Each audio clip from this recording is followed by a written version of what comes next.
Father God, in Jesus' name, Lord, this is a very, very key principle that you are expecting from us, and the purpose of why you chose us. The calling to be obedience. The calling to be obedience is so, so big. Oh, Father, thank you. Oh Lord, today as we have come as a family to search the scriptures as a Brian believers, open our eyes that we may see wonderful things in your law, so that we just not be hearers of the word, but doers of the word, so that we just apply your word, obey your word, trust and obey. In Jesus' name we ask, amen. So it's a very heavy subject. Fundamentally, it takes a lot of time to finish, but let's try to wrap in the next 40 minutes. I will uh, try to make it simple and quick. So, number one, you have a book. You have a book which is given to us for obedience. You worship a God who is God of obedience, no doubt. And we are given a book. Every page of the Bible, every page you turn, you will not miss a theme on the concept of obedience. I think the theme, like what Gita brought in, obedience versus disobedience, the concept of obedience is not isolated to any particular passage or the passage or a chapter, but it is a thread that runs throughout the Bible, I can say, whether you take Old Testament or New Testament. Not just we read Deuteronomy chapter 28, but it is across the pages of the Bible. And we worship a God who is God who exemplified obedience. Philippians chapter 2 watching, it will be very, very symbolic of God. The Lord Jesus Christ himself teaches us what is to obey, what it is to obey. So the life of obedience is taught by the Lord Jesus. But at the end of the day, everything you read, beginning or ending, let's take example our Sermon on the Mount. Sermon on the Mount closing remarks, where the Lord Jesus himself says, like, if you listen, he talks about various concepts. He talks about prayer, he talks about tithing, he talks about giving, he talks about so many things. But at the end, he talks about one important thing. If you put all this into practice, if you obey, you are like a house that is built on the solid foundation, right? So it's fundamentally, you find the key of obedience across. Now, what attracts Satan? What attracts Satan? That's a question. Satan doesn't get attracted to disobedience. He's very happy already with that. So if somebody is disobeying, he doesn't care. They are already his followers and devotees, yeah. So he doesn't care about all that. When somebody chooses intentionally to obey, like Gita was saying, I intentionally decided to obey. When you make a conviction, a commitment, a choice to obey, you attract Satan's attention. So who attracts? Hey, அவங்களுக்கெல்லாம் ப்ராப்ளமே வரல, பக்கத்து வீட்டுல ப்ராப்ளமே வரல, everybody doesn't have a problem. Why me? Because the intention. Who catches devil's attention? People who intend to obey. So that's my introduction, which I thought I should let you know. But I was just deeply thinking, I'm going to explain to you 5 W's: what, when, where, why, who. So I'm going to give you 5 W's and 1 H. So let's watch out what it is, because this came to me so powerful and I learned a lot. So I thank all of you for teaching these principles. So I think it's a good opportunity to search the scriptures on that direction. Number one, I want to tell you what is exactly is obedience. You find the word obedience in the Bible, not just every time obey or obey. You'll find the word like submit, keep, do. Directionally, you find those kind of verbiage being used. So that's the way you can see. I like even the most important thing, Tamil translation of obedience. Tamil translation of obedience is keelpadi. So I think it's very, even if you talk to a non-Christian, they will tell you what is obedience. They will say keelpadi. Keelpadidal. So it means that if you keelpadi irunchana, there should be a melpadi. கீழ்படி இருந்துச்சுன்னா மேல்படி இருக்கும். Okay, so the point is, people, if you obey, you're not going to fail. That's what I'm saying. If you obey, you're not going to fall. If you obey, you're not going to lose. கீழ்ப்படி இருக்கும் போது மேல்படி இருக்கும். So it's the most important thing. I don't know if somebody is not speaking Tamil, I just want to tell you, it's a beautiful translation. I like the word for obedience. But because English doesn't bring the essence of kீழ்ப்படி, but the point I want to try is like, it's very powerful. So the obedience involves a sense of choice. Anything that you take, it's a sense of choice. Whether you give it to immaterial of whichever faith, whichever religion people follow, obedience is a sense of choice. It's not that it is not a force, it's a choice. Why I say it's a sense of choice? We read Deuteronomy chapter 28. Chapter 28 starts with this word in my Bible. I think it starts like this. What is the first letter it starts? If you can circle as many ifs are there. Now you can, I was just counting the number of ifs. If you fully obey, then verse 9, if you keep the commandments, then you go verse 13, if you pay attention, verse 15, if you do not obey. I can go on and on Deuteronomy chapter 28. So obedience is a sense of choice. It's not that God puts you into this and then you have to, it's not like a automatic, or it's not like a autocracy. It's a sense of choice. If you obey, do this. If you obey, this will happen. So if you find a kind of formula, if you obey, there is reward. If you obey, there is consequences of punishment. That's what you see in the first thing. But I liked one more word. The one word you see repeated continuously is a sense of choice of the second thing you find, until. I don't know whether you noticed that.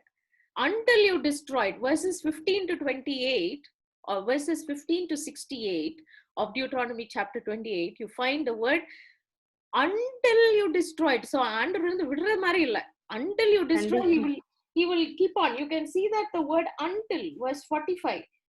All these curses will come on you. They will pursue and overtake you until you're destroyed. Now look at that, verse 48. He will put an iron yoke on your neck until he has destroyed you.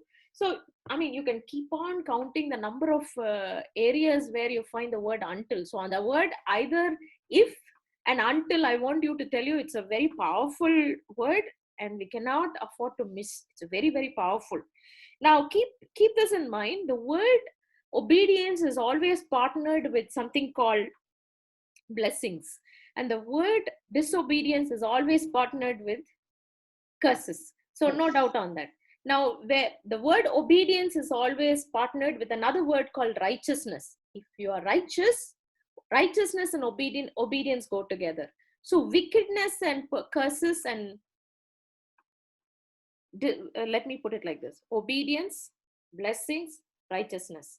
Like that, obedience, curses, and wickedness. So this goes together like for a box of like a compartment. You can find it like a segment. Whenever you see obedience, you see blessings. Whenever there is righteousness, you see blessings. On the other side, you see, whenever you see disobedience, you see curses, and there is wickedness. Okay, so these are like Siamese twins, Mari. It just goes together. You cannot separate the other. So you cannot confuse the box. It works together. It works together. Now, I just want to explain to you one more thing. If people have to understand obedience, people think like the best model, I want you to turn always to Exodus or Leviticus and Deuteronomy. The best example is how the Lord dealt or taught obedience to the people of Israel when they moved from Egypt to Canaan. That's a beautiful example to understand how God deals. Now, there is a big argument. People think, okay, those are Old Testament people. God dealt with blessings and obedience. But in New Testament, there is nothing like this. All curses are broken. Wonderful, nice to listen. But the thing is, the Israelites taught us the essence of obedience and disobedience. But if you see New Testament, the best example, as you want to learn, the best example is Hebrews chapter 11. There is something called faith and obedience. It starts like, you may keep your Bibles, your index finger there. Now, faith is confidence, chapter 11 of Hebrews. Now, faith is confidence in what we hope for and assurance of what we do not see. This is what the ancients were commended for. Now, if you see everywhere, by faith, every person, whether Noah, Abraham, you can take anybody there, Abel, by faith, Abraham, and called to go to a place he would later receive as his inheritance, obeyed. So everywhere you find faith and obedience goes together. Faith in Jesus Christ goes together with obedience. So even in the New Testament, the importance of obedience is equal. Now that is why you find in verse chapter 12, it starts like this. Therefore, look at that word. The connecting conjunction is there. Therefore, he talks about everything. See, all these people are patriarchs or patriarchs for obedience. Therefore, since we are surrounded by such a great cloud of witnesses, let us throw off everything that hinders and the sin that so easily entangles. Let us run with perseverance the race marked out for us. I mean, I can go on and read that, but what I'm trying to strike a difference with you is, or to strike a difference in this chapter, the chapter of obedience is not just limited to Old Testament, but it is even in the new dispensation, it is a very fundamental truth where blessings, obedience, and righteousness goes together. Now, I told you what is obedience. Now, I want to tell you when to obey. What is obedience, but when to obey? When is the time to obey? Any idea? Immediately, when the Lord tells you, immediately. Immediately. Always. I like this Always. one.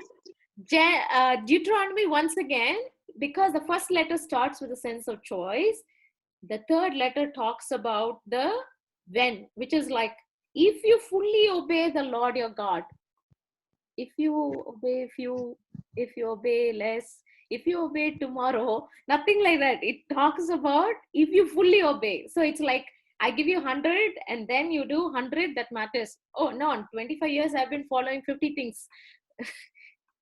It doesn't matter. God doesn't care about it. He talks about fully obedience. Now there is something called spasmodic obedience, right? Intermittent. When things are going well, எல்லாம் நல்லா போயிட்டு இருக்கு, அப்ப நம்ம obey பண்ணிக்கலாம். When problem and crisis comes, wash your hands, close and go. No. So that is like spasmodic obedience, right? There are people who obey when it's a nice weather, they want to jump in and obey. When things are going bad, they don't want. Or it's the other way around. I've seen when things are going bad, people want to obey more. That's when they'll be praying, kneeling, and doing all kind of things. But other things, when their things are going good, they don't want to obey. So, but God is looking at something. If you fully obey the Lord your God, and carefully obey, follow few, what is it written? Follow all his commands. All. I mean, I circled it in my Bible because it is very interesting. The starting itself, it goes like that. This is given, actually, this chapter 28 is given by Moses, because Moses is not going into the promised land. So he's giving them a kind of set of things for them to follow, to be followed when they step into the new land which the Lord is going to give them. Now, unfortunately, you have to understand, the Israelites did not keep the commands. They were prey to idolatry, prey to adultery, so many other sins. I think even we read about cannibalism, where people are eating, mothers eating children. It's very scary. I felt like I closed off the Bible for some time, and then I thought, okay, where are we reading? And then I wrote it cannibalism on my side, and then I was like, couldn't believe it. But remember, if you see Kings, the book of Kings, there's a lady who comes and talks, this lady gave her son to me today, but she's not willing to, today when I gave my son, she comes to the king, and because there's so much of famine in the land.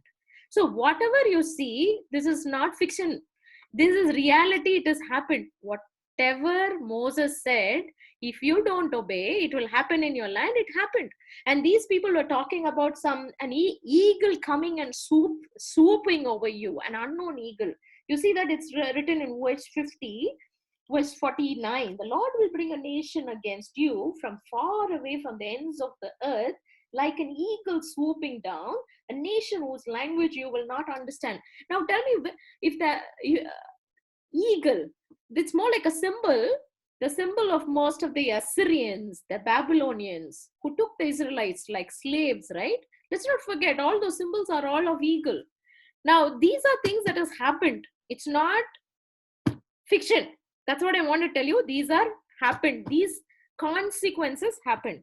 So whatever happened to our Israelites is certain to happen. The model is a model for us so that it can be seen and taken into heart. So coming to a question, when should we obey? Delayed obedience is disobedience. I remember speaking this in way early in our, I don't know who remembers this. Delayed obedience is disobedience. Preeta, you remember? Yes, I remember in our campus. I am glad that we remember that so early. In 25 years back, we discussed that topic, delayed obedience. I think Akka, 1 minute. This will be most of the time Chris Akka's statement.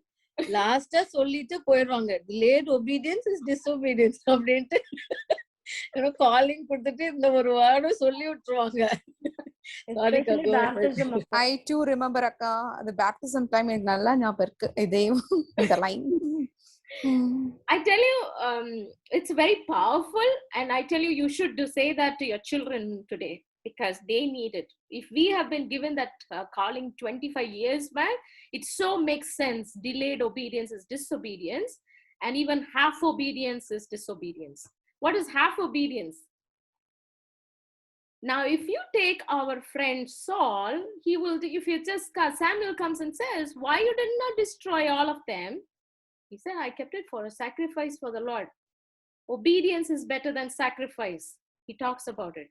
So obedience, it's not even half obedience is disobedience. Now, coming to the question, when should I obey? So obedience is not spasmodic, or it's not intermittent, or it's not something I do it on Sundays or Saturdays, but it's something throughout. It's a life of obedience. அப்படி இருக்கும்போது I just want to give you through two insights. There are theology on obedience, okay? Now, keep this in mind because many people in the Christian church today are confused on this. And I want to help you on that. The number one lie the devil comes to say is the first theology or theology of confusion. If you obey, God will bless you. If you disobey, God will curse you. That's the fundamental of Deuteronomy chapter 28. So our friends of Job came and said, you are a righteous, blameless, upright man. You righteous, blameless, upright man. So because you disobeyed, that's why God punished you. That's why God cursed you with swords. Your wife cursed you. A lot of things they came in. He had friends who came and did counseling for them.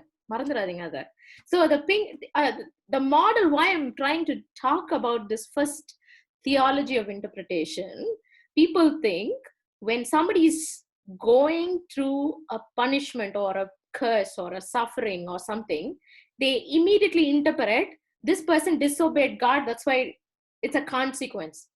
Now, I don't know, we never know what is happening, what exactly the person is going through. So for example, somebody gets COVID, that person disobeyed God, that's why he's getting all this disease. That person died, met with an accident, immediately what they say, that person disobeyed you. See, that's why he's getting all this.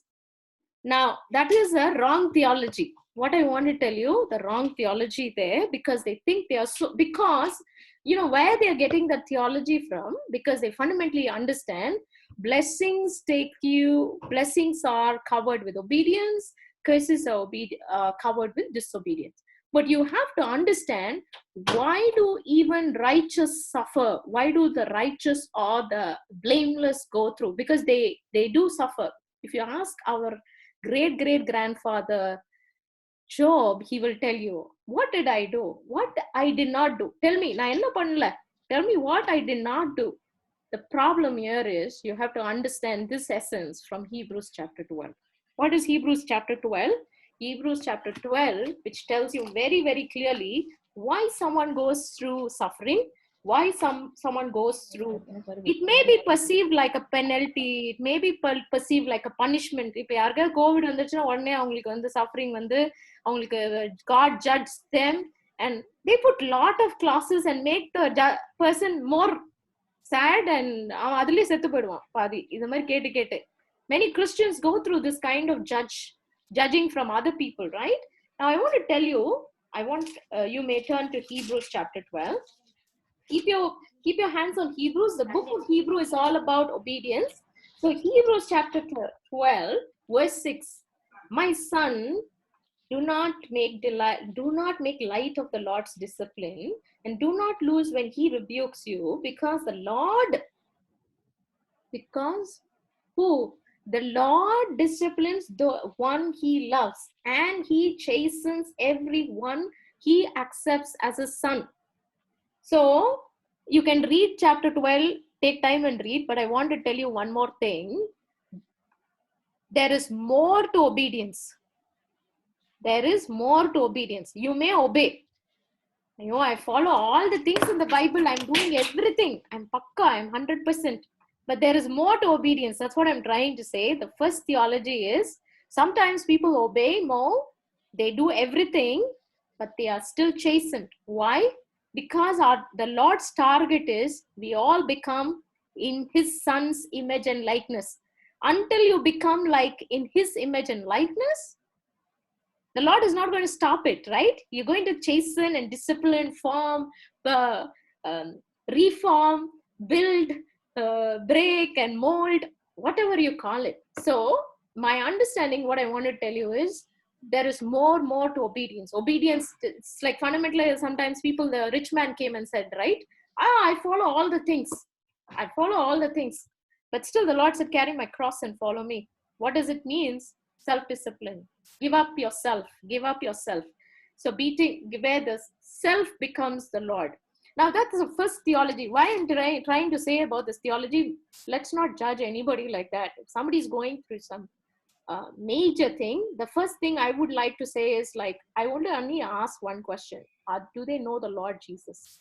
If they do not know the Lord Jesus, that's a different thing. But if they are still doing the Lord, they know the Lord Jesus, and they are going through a hard time, we need to give a space to understand what they're going through. We are no way to decide and judge them. Okay, the second theology, which the devil brings in, or a wrong interpretation. If you follow Jesus, it's very, very hard. You know, his laws, his rules. Christiana illanave nalla easy-a irukum, easy life. After you become Christian, they tell you, read the Bible, do this, you cannot sin and all that. So it's Christian life is a hard life. So why follow? Now they come and tell you the Lord's command is very hard. The Lord's command is very, very difficult. Now for that, I just want to encourage you to turn to Matthew chapter 11. Matthew chapter 11 verse 28. Somebody wants to read?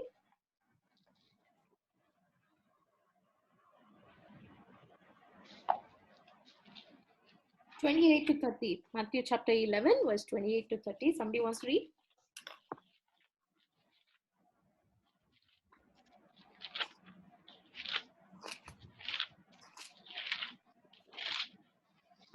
Come to me, all who are weary and burdened, and I will give you rest. Take my yoke upon you and learn from me, for I am gentle and humble in heart, and you will find rest for your souls. For my yoke is easy and my burden is light. The problem with those people, they don't want yoke, they don't want burden. But I want to tell you, there are yoke and burden is there. Yoke and burden is there. But the yoke is easy, burden is light. So when they think, when I come to Jesus, there is no burden. No, Bible says there is burden. He's saying there is burden, but my burden is light. So people come and, the devil comes and confuses. If you come to Jesus, you should not have any burden. There are people who promise like that.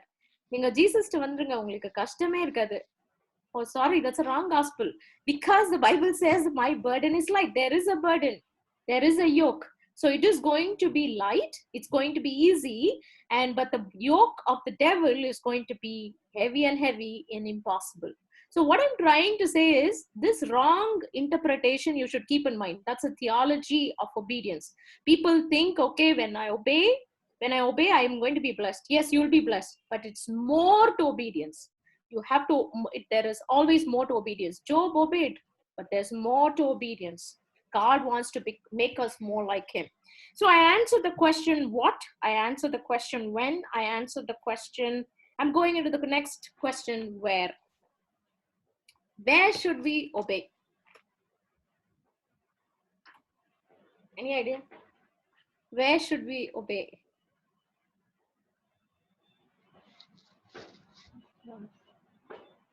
Now, if you read Deuteronomy chapter 28, it covers all areas of life.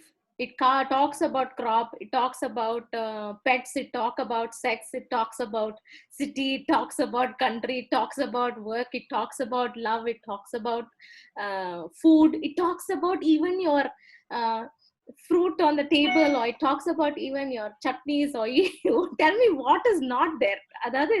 There is not a single area which is not left.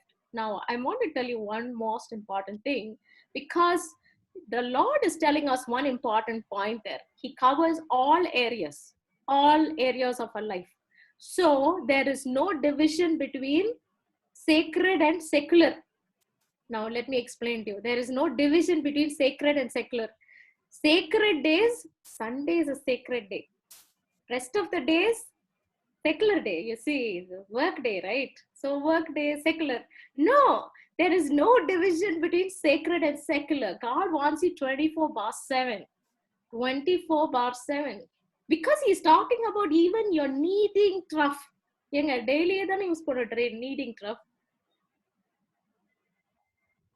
Kneading trough. I'm not saying, you look at that. When you come in and you go out, you live in the city, you live in the country. He has not missed, Moses has not missed a single place. So it talks about all details. Obedience covers all areas of life. So that means there is nothing called, this is sacred. Oh, yungala romba sacred friends. These are all sacred. I've seen people doing that. Oh, you should have sacred people separate, sacred people separate, secular people separate. Where you're sacred, you should not be putting secular. Where you're putting sacred, you should not, mismatch. People are very careful. Now, I want to tell you, God is breaking all divisions. There is no division like that, because even at your work spot, God is expecting you to be sacred. That's what God expected out of Daniel, right? Even in a secular place, how are you standing for the Lord? And that doesn't mean even in your sacred place. For example, some people, when they go to church, they think they should not talk about some of the big time problems in the society, because that they think that's a secular. God doesn't buckets like that. God doesn't divides that. So when to obey is all area, where to obey covers all area. Now the next interesting question: why should we obey? Why should we obey? Any idea? I have to come and ask this question to your children. Why are you obeying your mama and papa? Why are you obeying your mama, papa? Love. We love God. Yeah. See, when it comes to our children, we immediately say, because we love, that's why we are telling them to obey. But when God does that, it's very difficult for people to say, my Lord tells me because it obeys. Because God, most of them find the laws or the rules. People hate rules. People hate steps. People hate these kind of principles, right? John 14:15. Somebody wants to read, or you should say it by heart. John 14:15.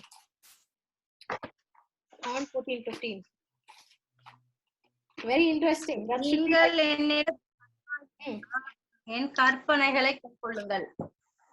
John 14:15. It says like this: if you love me. I like the word if. The command also starts with if. The love also starts with if. Did you notice that? It's a kind of a lot of connection. If you love me, keep my commands. This is Jesus talking about it. The only revision here, Deuteronomy chapter 28 talks about commands first and then love. In the New Testament, love comes first and commands come second. So we worship a God who tells us, I love you. Will you not love me? Will you not obey me because you love me? So in the New Testament, your love comes, you obey God because you love him. My Jesus doesn't like this, therefore I don't do this. My Jesus doesn't want me to do that.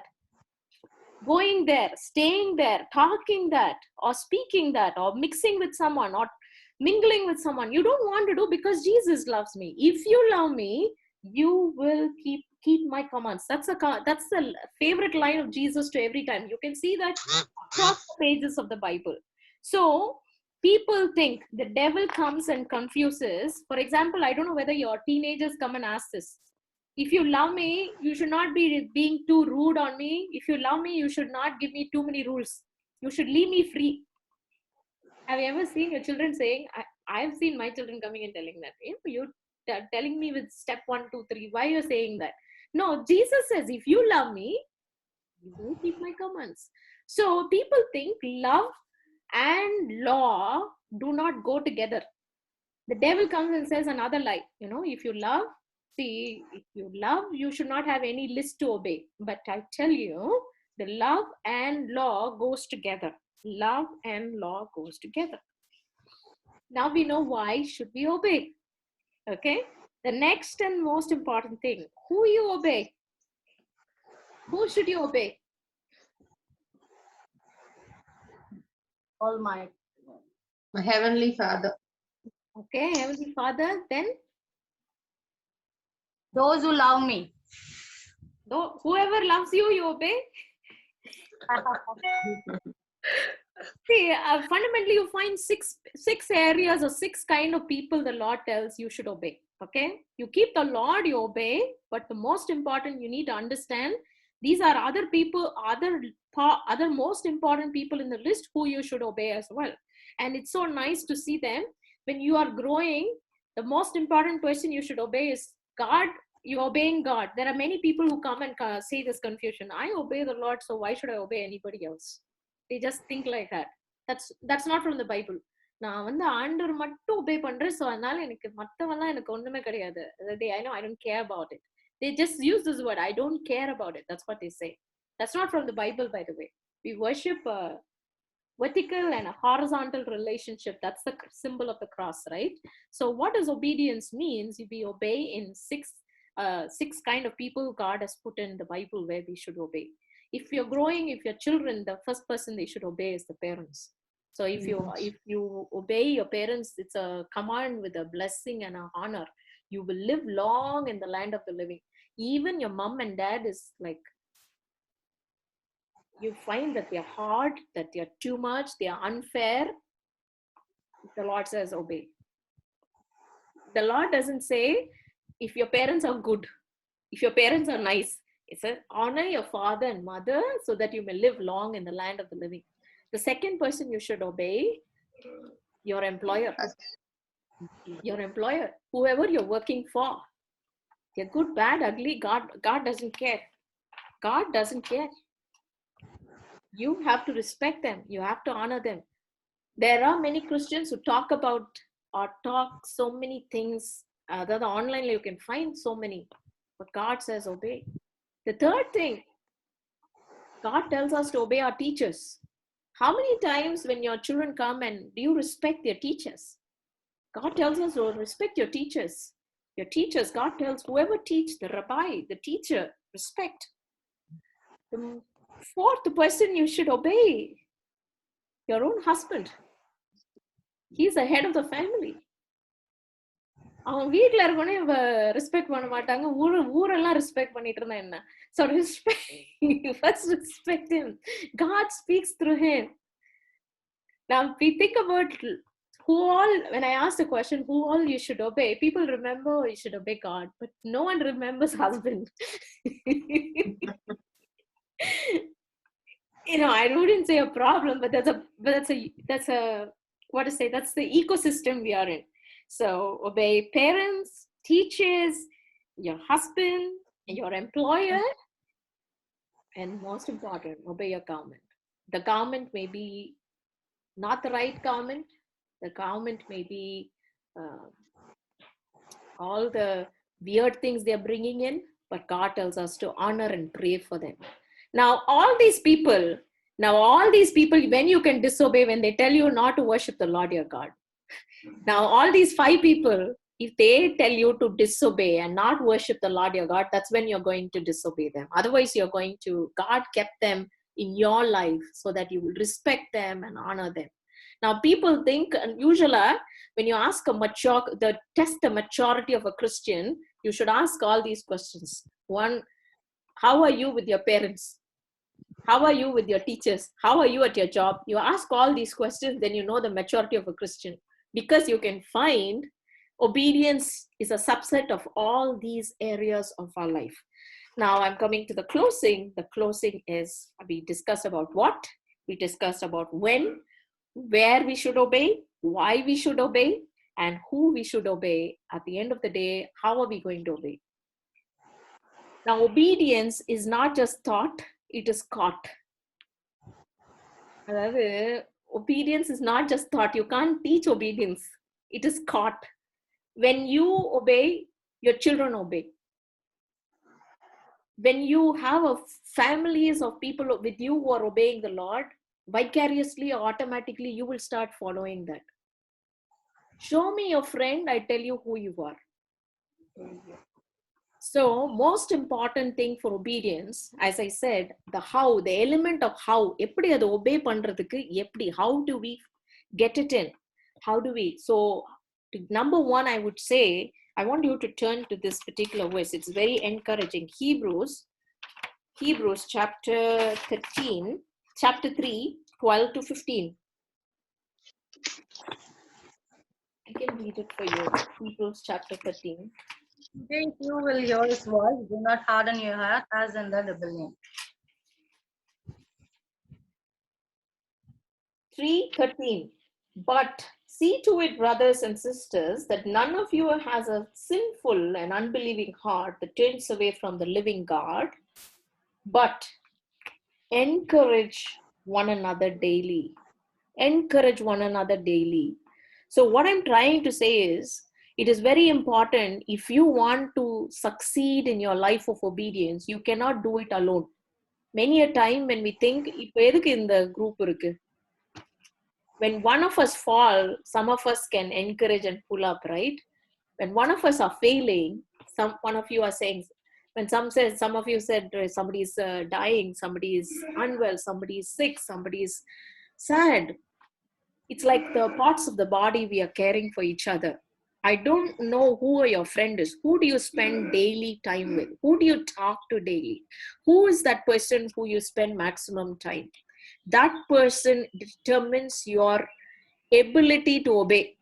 Now, the index, obedience index, it determines the person who you are associating with can increase or decrease your ability to obey. Why do you say that? Yes, it's a very important determinant factor. So choose wisely.